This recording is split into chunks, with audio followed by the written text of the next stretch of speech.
Hello everyone. I'm getting a bit fed up now with all this lockdown.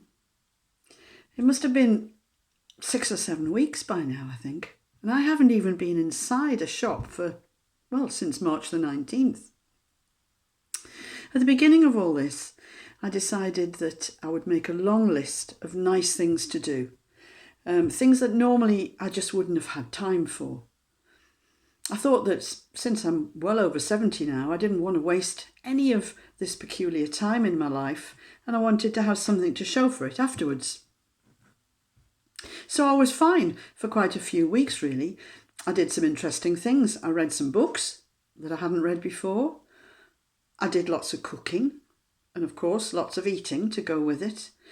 I have got a bit of evidence of that to show for afterwards, I think, unfortunately. I wrote a few poems, which I always enjoy doing, and I did my fair share of walking, perhaps 30 to 40 minutes each day. I tried to learn a new craft. I tried to teach myself how to crochet. My first attempt was not impressive. Well, I did 4 first attempts actually. I seemed to lose a stitch in every row. I was going to try and make a scarf.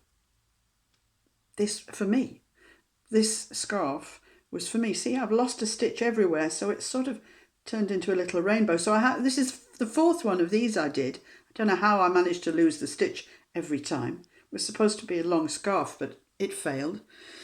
Anyway, I did persevere, and in the end I kept on going for about a week it took me, and in the end I did manage to do a nice little crocheted, it's a neck warmer. Ran out of wool actually, so I've got a nice little neck warmer for next winter. And I even managed to do fringes on the bottom as well. So quite pleased with that, really. Would have been much easier if I'd been able to ask my friend, who's quite an expert at crochet, to help me, to show me to do it. But anyway, I did learn. I persevered. Then I repaired an old doll's house that had been abandoned for years. And I even learned how to access Zoom meetings on the computer. That was a very big thing for me, because I'm not really good on the computer at all. So all these were things that I was pleased that I'd been able to do. But the trouble is, I've done all that now, and so now I'm just left with all the boring jobs that I really don't want to do. Horrible things like housework, sorting cupboards. I could empty the garage of all the junk and so on and so on. Things that I would class as miserable things to fill, and to fill miserable times. Yeah, miserable.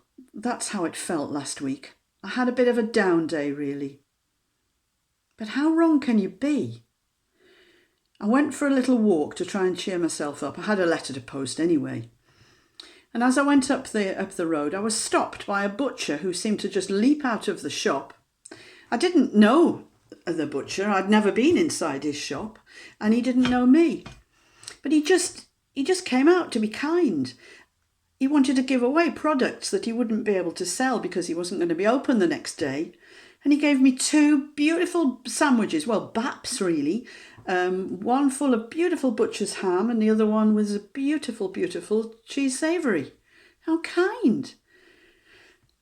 When I got home, my next door neighbour popped in, who isn't a great friend, but she's a lovely, kind lady. And since the lockdown, she's been popping in quite often, really, just to see if I need any little things, to top up my shopping.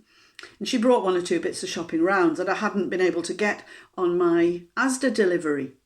Yeah, that's another thing. I have, in the end, managed to get 1 home delivery. Brilliant. And also, I checked the post and a letter had come from a really old friend enclosing a lovely letter and a nice little quiz for me to do to keep me occupied in the evening. And in the evening, a friend from church called me on the phone, which she has done every single night since the lockdown. Just really purely to check how I am, to see that I'm okay, because it is a lonely time when you live by yourself.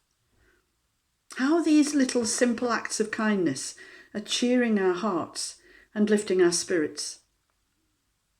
Somehow, the spirit of kindness and generosity, love and friendship seem to be even more contagious than the virus itself.